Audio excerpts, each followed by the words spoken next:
Hey, it's Whitney from EcoVeganGal.com, and this is another uncensored video. This one is inspired by a series of unfortunate events that have happened in my life and in those around me. It is stealing, having things being taken from you. It is such a sad thing. Gosh, where do I even start? It's so crazy. Well, I guess I'll start with the two recent for me. One was my website was hacked, and I guess that counts as stealing when somebody invades your personal space and violates you in a way, does something to you, takes something away. It required me to reset my website from a backup that was a month old, so I lost a month of work, which wasn't that much because I haven't updated my website much. But maybe that was a good lesson in a number of ways, to do more frequent backups and to produce more content. And that, of course, is incredibly violating. It's been happening a lot lately. They've been sending out emails from my email accounts and hacking in somehow and changing my passwords. It's just been a total nightmare and feeling just horrible. It's happened to me in other ways before. I had my identity stolen last year.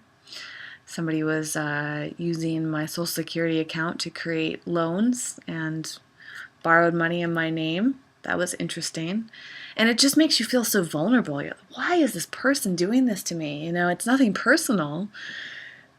But as I'll get to my main point as to why I think these sort of things happen. A few days ago, I also found out that a bike that I was borrowing from a friend was stolen, taken. It felt like it literally just disappeared. And that was horrible. It was actually a really nice, expensive bike, and it was in what I thought was a secure place. And it left me feeling like, did I do something that made it vulnerable? Did I leave it out? Was I being irresponsible? About a month ago, someone really close to me had his computer and really nice digital SLR camera, as well as his family member's camera, stolen from his house. Somebody actually broke in. It was a part of a series of break-ins in the area. I guess like 45 houses were broken into in that area. Somebody else I know, his office was broken into and his camera was stolen and everything was messed up.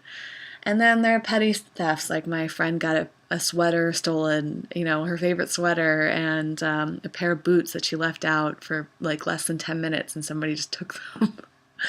I'm just thinking, oh my gosh, and I feel like there's other instances that I'm not thinking of.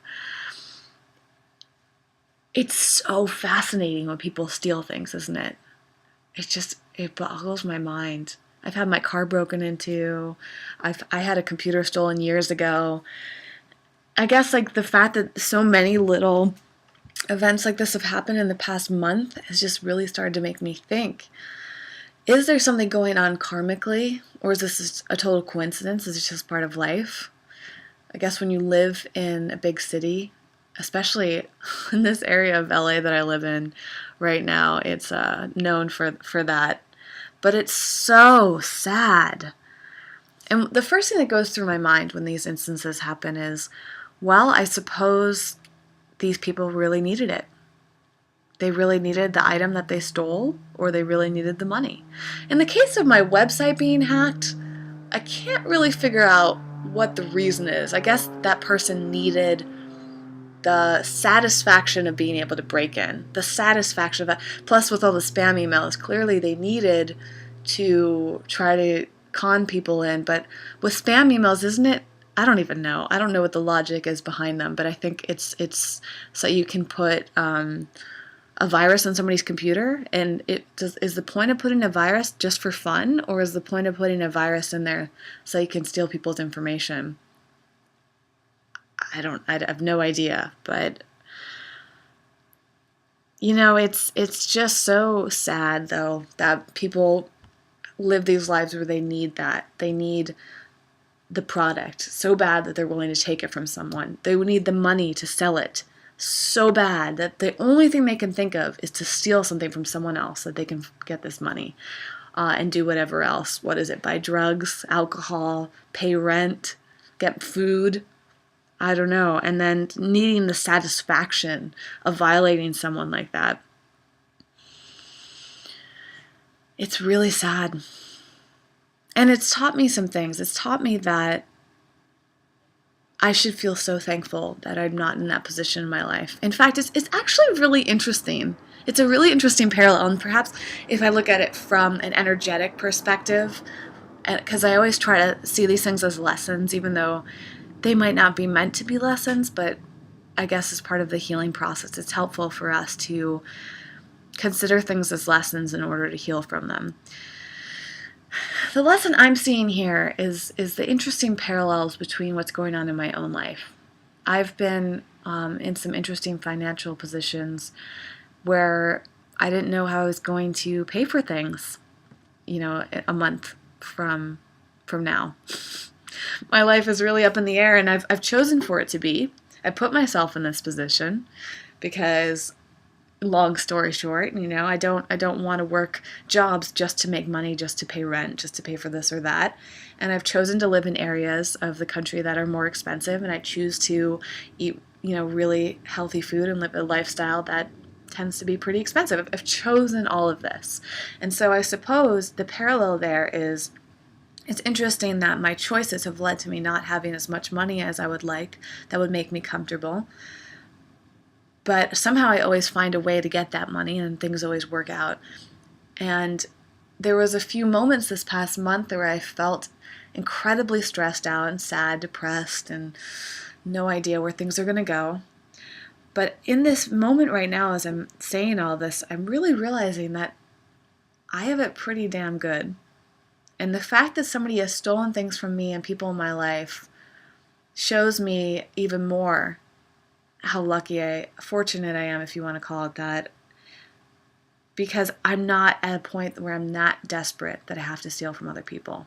I'm at a point in my life where I can work with other people and strive for harmony with other people and make money off of those relationships. That's actually my whole mission in life, is I just want everything to be balanced. I want it to be one for one. If I'm going to get money from someone, I want them to get money back in return. If I'm going to do something for somebody, I want them to receive something, whether it's physical or mental or emotionally or whatever, in return. I want that full circle,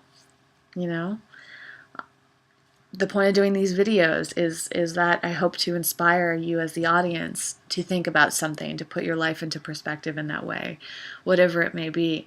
I don't want to live a life that's ever selfish or desperate. And I suppose that these instances have really reminded me of that. It's also always a great reminder when you have things taken from you that it doesn't really matter. The physical things that we have in our life are just so unimportant. That bike that was stolen, it was an expensive bike. And I was enjoying using it because it got me around. I literally have no form of transportation right now, which is kind of humorous, but then I can laugh at it and say, that sucks, but I will find another way. I'll walk. I'll take another form of public transportation. I'll eventually have my car out here again. I don't know. It will, I'll figure it out. Because it just doesn't matter, that bike. It sucks for my friend, actually. But again, her response kind of seemed to be along the same lines as, well, that sucks. In my, the person in my life, I don't want to name names, but got his computer stolen. That was devastating. And it wasn't even about the computer. It was about the files that were on the computer. Same thing for me when I had my computer stolen years ago. And then I thought, what do those files represent to me?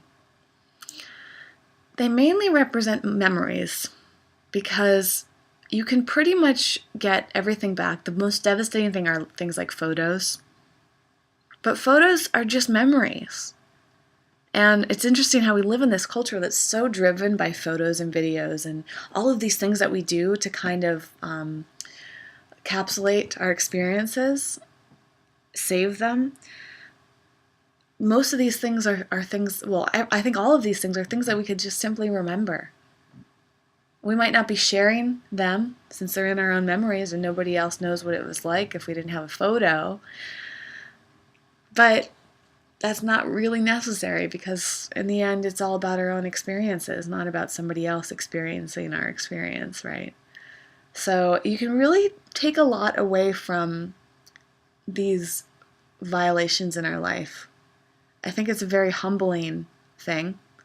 It reminds us of what we have, what we need and what we don't need. And in the end, I don't feel like we need that much. And I talked about this a lot on my main channel. When I was moving from San Francisco back in the summer, I was really cutting back on all of the things that I had. And I was really feeling determined to just condense my life so I didn't have as much stuff. I wanted to live a minimalist life. And that's another great reminder for me, because you can easily get caught up in abundance. We live in a world, or at least I know I live in a world, where there's abundance everywhere. And we can get kind of wrapped up in that and wanting more and more and more and never really feeling satisfied. A lot of times it's the people that live lifestyles that are not too abundant, that are very simple, where they really feel most fulfilled.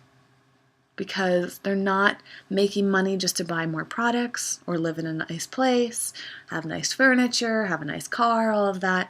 They're living lives based on themselves and their feelings. And your feelings are what make you feel fulfilled, not stuff. So I suppose the lesson I want to remind myself and to inspire all of you to think about is that. And just breathing through the hard moments in your life, whether it's something, a violation or something, being taken from you, or anything, any sort of harsh, tense feeling in your life, and just breathe through it. And just focus on the things that you do have and the good feelings, that core feeling that you have deep down. Because I don't know about you, but what I always have is this feeling of happiness deep down inside. When I do a yoga class or something, I don't know about you, but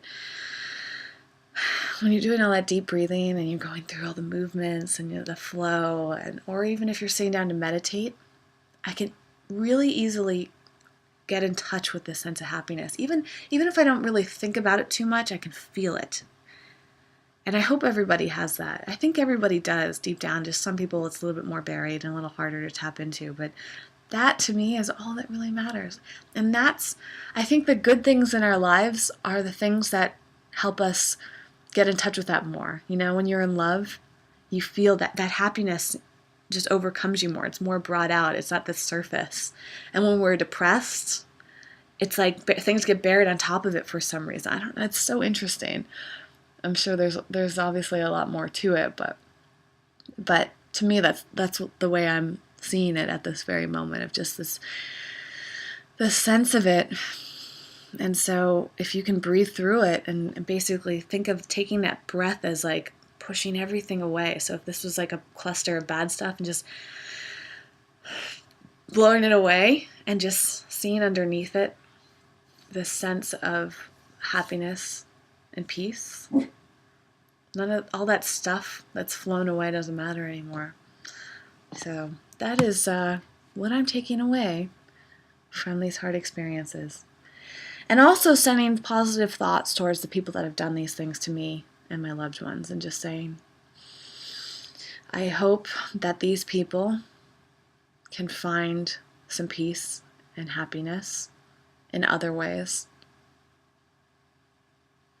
I hope that someday that they'll get to the point where they'll and I believe what goes around comes around, and karma and all that stuff, and not get what they deserve, but finally learn some lessons where they stop doing things like this. Because I think at some point everybody will stop, right?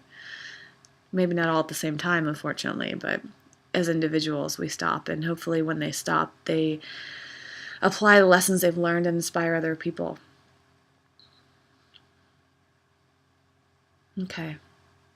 Well, this is the sort of video that I'll probably leave the comments open, so I would love to hear your thoughts on this. Lessons that you've learned, your interpretations of things that I've talked about today, whatever you want to say. I love hearing from all of you, even when my comments are turned off. I just want you all to know that I appreciate you watching and taking it all in. Thanks for watching, and I will see you in the next video. Bye.